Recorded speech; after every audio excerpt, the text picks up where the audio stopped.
Greetings, fellow adventurers.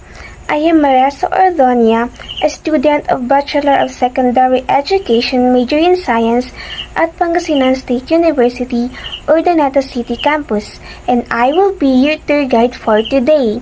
So, fasten your seatbelts, for we're about to embark on a thrilling expedition through time and heritage. Join me as we unravel the mysteries and stories behind the Philippines' revered historical shrines. But before we start, let's determine the learning outcomes of this thrilling journey. So, number 1, gain an understanding of the significance and historical context of key Philippine historical shrines, enabling students to appreciate their cultural and historical importance.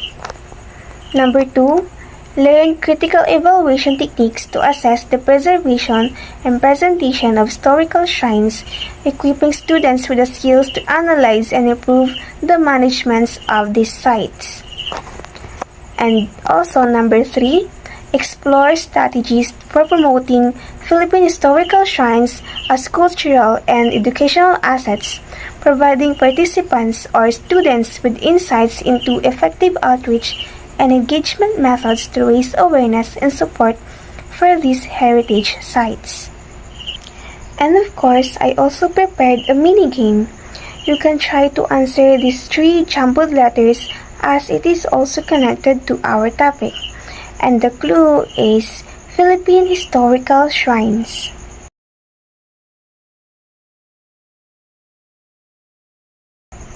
And now let's go to our main topic.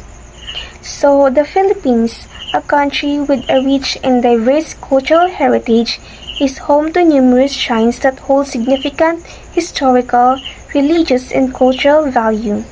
These shrines serve as important landmarks that provide insights into the nation's past, heritage, and religious traditions. Critical evaluation and effective promotion of these Philippine shrines are essential to ensure their preservation, maintain their cultural significance, and attract tourists and pilgrims from around the world. So let's start with our first location. Perched atop Mountain Samat, it commemorates the valorous stand of Filipino and American forces during World War II. From here, we witness the bravery etched into history. So, the Rambanan ng Kagitingan or the Shrine of Valor was erected atop Mountain Samat to memorialize the gallantry and epitomize the heroic stand of the Filipino and American forces at the Bataan Peninsula. And as we depart from the awe-inspiring Dambana ng Kagitingan, our journey leads us to the picturesque Sandugo Shrine, a mere stone's throw away. So this great monument, 1 kilometer east of Tagbiliran, celebrates the March 1565 Blood Compact, where Spanish conquistador Miguel Lopez de Legazpi and Boholano chieftain Raja Sikatuna shared a cup of each other's blood as a peace treaty.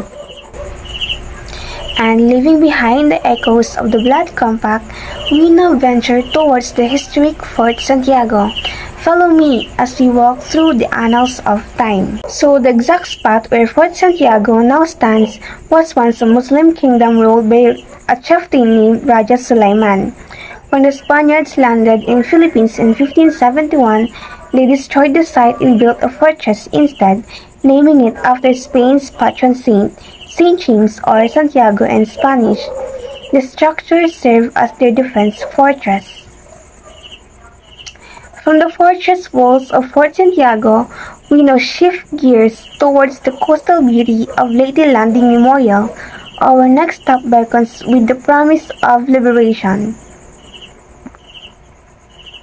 The MacArthur Leyte Landing Memorial National Park is a protected area of Philippines that commemorates the historic landing of General Douglas MacArthur in Leyte Gulf at the start of the campaign to recapture and liberate the Philippines from Japanese occupation on October 20, 1944.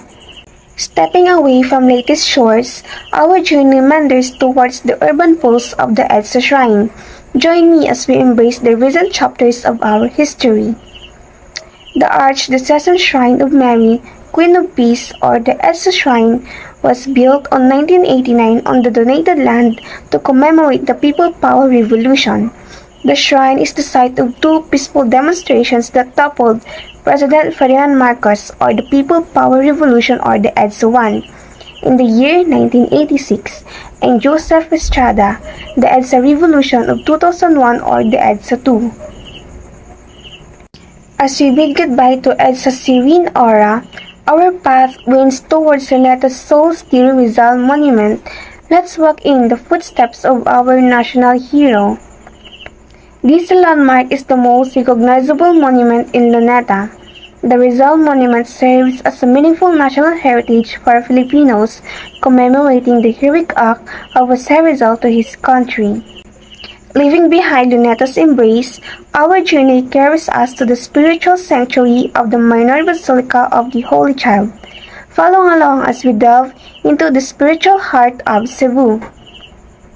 The Minor Basilica of the Holy Child, locally known as the Basilica Minore del Santo Niño de Cebu and commonly known as Santo Niño Basilica, is a minor basilica in Cebu City in the Philippines that was founded in 1565 by Fray Andres de Ordaneta and Fray Diego de Herrera. And from the basilica's hallowed grounds, our path guides us to the enduring symbol of Magellan's Cross. Let's explore the roots of Christianity in these historic streets. Magellan's Cross still remains to be a part of the history of Cebu. This cross is believed to have been implanted by the Spaniards and Portuguese conquerors, as ordered by Ferdinand Magellan, who came here in the Philippines in 1521. It also marked the arrival of Christianity in the Philippines.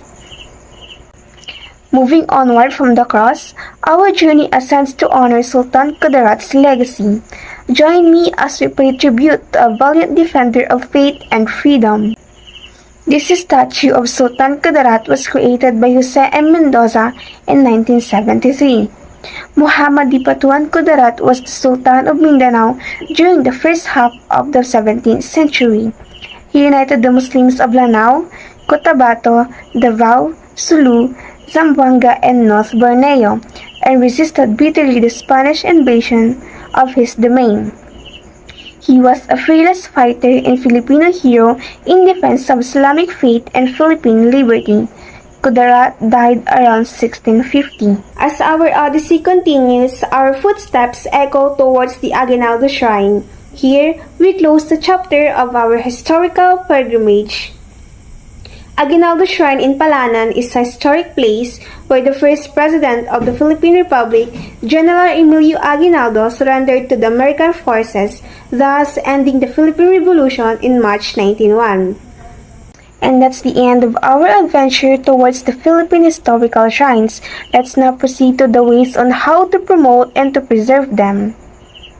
The promotion of Philippine shrines is vital for preserving cultural heritage, enhancing awareness, and driving economic development. It also contributes to the overall well-being of communities and fosters a deeper appreciation of the Philippines' rich cultural diversity and history. So, the number one on how to promote them is to create a website and social media presence. We can develop a dedicated website for each shrine or a combined website for multiple shrines in a region. We can also establish and maintain active social media profiles for the shrines to share information, updates, and engage with a broader audience. And the next is educational programs. We can offer educational programs, workshops, and guided tours to help visitors understand the historical and cultural context of the shrines. We can also collaborate with schools and educational institutions to encourage field trips.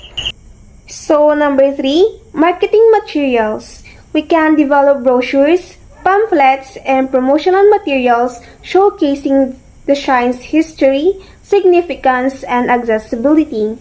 Design eye-catching posters and banners to display at prominent locations. The first, cultural events and festivals. We can organize cultural events, festivals, and religious celebrations at the shrines to attract a diverse audience. Promote these events through local media, social media, and community channels. And the last, outreach and partnerships. We can collaborate with local and national tourism agencies, travel bloggers, and tour operators to include the shrines in travel itineraries and promotional materials. Partner with cultural and historical organizations to organize events and exhibitions related to the shrines. And that is the end of our journey towards the Philippine historical shrines. As our expedition through these remarkable historical shrines draws to a close, I hope the echoes of our shared stories resonate within you, much like the whispers of our nation's past. Remember, these shrines stand as living chapters of our history, testaments to bravery, unity, and cultural diversity. Carry these stories in your hearts and let them spark conversations that bridge the past with the present. As we bid adieu, may the spirit of exploration and appreciation for our heritage continue to inspire you. Once again, I am Marisa Ordonia. Thank you for being with me in this journey. Safe travels and mabuhay!